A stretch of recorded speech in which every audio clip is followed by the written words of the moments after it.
Hi friends, welcome to my YouTube channel. வீடியோக்கள் பற்றி மறக்காம சேனல் சப்ஸ்கிரைப் பண்ணிக்கோங்க. இப்போ அந்த வீடியோக்குள்ளே போகலாம்.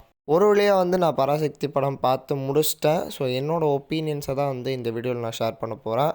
இதில் பாசிட்டிவ்ஸு நெகட்டிவ்ஸுன்னு சொல்லிட்டு எல்லாத்தையும் ஷேர் பண்ணிட்டு இந்த படத்தை நீங்கள் இந்த பொங்கலுக்கு பார்க்கலாமா வேணாமா அப்படின்றதையும் கடைசியாக சொல்கிறேன். ஸோ வீடியோ கடைசி வரைக்கும் மறக்காமல் பார்த்துருங்க. ஃபஸ்ட்டு இந்த படத்தோட பாசிட்டிவ்ஸ்லேருந்தே ஸ்டார்ட் பண்ணுவோம். இந்த படத்தோட ஸ்டோரியே ஒரு பெரிய பாசிட்டிவ் தான். ஏன்னா நிறைய பேருக்கு போய் சேர்க்க வேண்டிய ஸ்டோரி இது. அண்ட் அதுக்கு சினிமா ஒரு மீடியமாக யூஸ் பண்ணதே ரொம்ப நல்ல விஷயம்னு நான் சொல்லுவேன். அண்ட் இந்த ஸ்டோரியை இதன் மூலமாக இன்னும் நிறைய பேர்கிட்ட சேர்க்கலாம். ஸோ கண்டிப்பாக ஒரு நல்ல ஸ்டோரின்னே சொல்லலாம் இந்த படத்தோட ஸ்டோரி. அண்ட் அடுத்து இந்த படத்தில் நடிச்சிருந்த ஆக்டர்ஸ் சொல்லலாம்.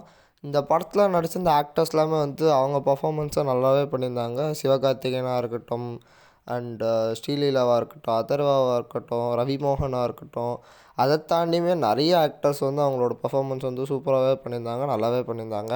முக்கியமான பாசிட்டிவ் என்ன அப்படின்னா இந்த படத்தோட மேக்கிங் தான் சொல்லணும். மேக்கிங் வைஸ் ஒரு செம சவுண்டான படம் தான் சொல்லணும் அதை. ஏன்னா இந்த படத்தோட அந்த வேர்ல்டுக்குள்ளே நம்மளை கொண்டு போகிறதுக்கு நல்ல மெனக்கெட்டுருக்காங்க.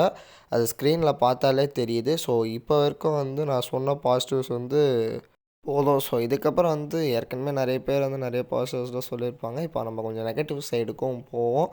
இந்த படத்தில் ஃப்ளாஸ் நிறையவே இருக்குதா. இந்த படத்தோட மேஜர் ஃப்ளாவாக நான் பார்த்தது இந்த ஸ்டோரியை அவங்க ட்ரீட் பண்ண விதம் அப்படின்றது எனக்கு அவ்வளோ நல்லா படலை.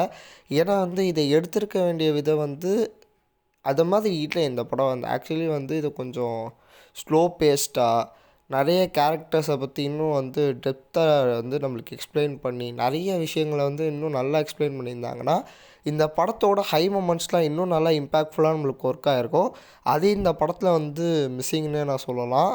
ஸ்லோ பேஸ்ட்னோடனே நான் படம் லேக் ஆகணும்லாம் சொல்லலை. ஆக்சுவலி இந்த படத்துலேயே அங்கங்கே லேகெல்லாம் இருக்க தான் செய்யுது.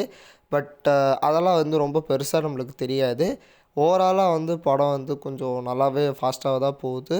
பட் அதுவே இந்த படத்துக்கு ஒரு நெகட்டிவ்னே நான் சொல்லுவேன். இவ்வளோ ஃபாஸ்ட்டாக இந்த மாதிரி கதையை எடுத்தாங்கன்னா இதில் இருக்கிற அந்த கேரக்டரோட டெப்த்து எமோஷன்ஸ்லாம் நம்மளால் அவ்வளோ ஈஸியாக புரிஞ்சிக்க முடியாது. அதனாலேயே நிறைய விஷயங்கள் நம்மளுக்கு ஒர்க் ஆகிற லெவல் அளவுக்கு ஒர்க் ஆகலன்னு தான் சொல்லணும். அடுத்த பெரிய நெகட்டிவ் என்னென்னா இந்த படத்தோட வில்லன் கேரக்டர்னு சொல்லணும். என்ன தான் ரவிமோகன் அந்த கேரக்டரில் ஓரளவுக்கு நல்லாவே பர்ஃபார்ம் பண்ணியிருந்தாலும், அவரோட ஸ்க்ரீன் ப்ரெசன்ஸ் நல்லாவே இருந்தாலும், அந்த கேரக்டருக்கு ஒரு பர்ஃபார்ம் பண்ணுற ஸ்கோப்பே இல்லைன்னு தான் சொல்லணும். ஏன்னா எப்போ பார்த்தாலும் அந்த கேரக்டர் முறைச்சிக்கிட்டு தான் இருக்கும். அந்த கேரக்டரோட எக்ஸ்ப்ரெஷன் மாதிரி அந்த கேரக்டரோட ரைட்டிங்குமே ரொம்ப மொக்கையாக இருந்துச்சு. ஏன்னா எனக்கு அந்த வில்லன் கேரக்டர் அவ்வளோ பிடிக்கவே இல்லை. ஏன்னா அந்த கேரக்டர் ஒரே மாதிரி விஷயங்களை தான் ஃபஸ்ட்டுலேருந்து கடைசி வரைக்கும் பண்ணிக்கிட்டு இருக்கு. அண்ட் அந்த கேரக்டரோட ரைட்டிங்குமே நான் ஏற்கனவே சொன்ன மாதிரி ரொம்ப சுமாராக தான் இருந்துச்சு. கண்டிப்பாக இன்னும் கொஞ்சம் நல்லாவே எழுதியிருக்கலாம் அந்த வில்லன் கேரக்டரை. அண்ட் அதையும் தாண்டி இந்த படத்தில் இருக்கிற இன்னொரு பெரிய நெகட்டிவ் என்னென்னா இந்த படத்தோட மியூசிக்குன்னு சொல்லலாம். மியூசிக் இந்த மாதிரி படத்துக்கு இருக்கிற அளவுக்கு ஒரு ஸ்ட்ராங்கான மியூசிக்காக இல்லை. அண்ட் சாங்ஸுமே பிளேஸ்மெண்ட் நல்லா இருந்தாலுமே சாங்ஸ் கேட்க கொஞ்சம் ஆவரேஜாக தான் இருக்குது. எல்லா சாங்குமே நல்லா இருக்குது, ரொம்ப சூப்பராக இருக்குதுன்னு சொல்கிற மாதிரிலாம் இல்லை. ஆனால் பிளேஸ்மெண்ட்லாம் நல்லா தான் இருக்குது. பட் என்னமோ எதுவும் தெரில, இந்த படத்தில் ஜிவி பிரகாஷோட மியூசிக் கொஞ்சம் ஆவரேஜாக தான் இருக்குது. அங்கே இங்கே பேக்ரவுண்ட் ஸ்கோர்லாம் ஓகேவாக நல்லாவே பண்ணியிருந்தாலுமே கூட இது கொஞ்சம் ஓகேன்னு தான் சொல்லணும். ஓவராலாக இந்த படத்தை கண்டிப்பாக பொங்கலுக்கு போய் பார்க்கலாம்.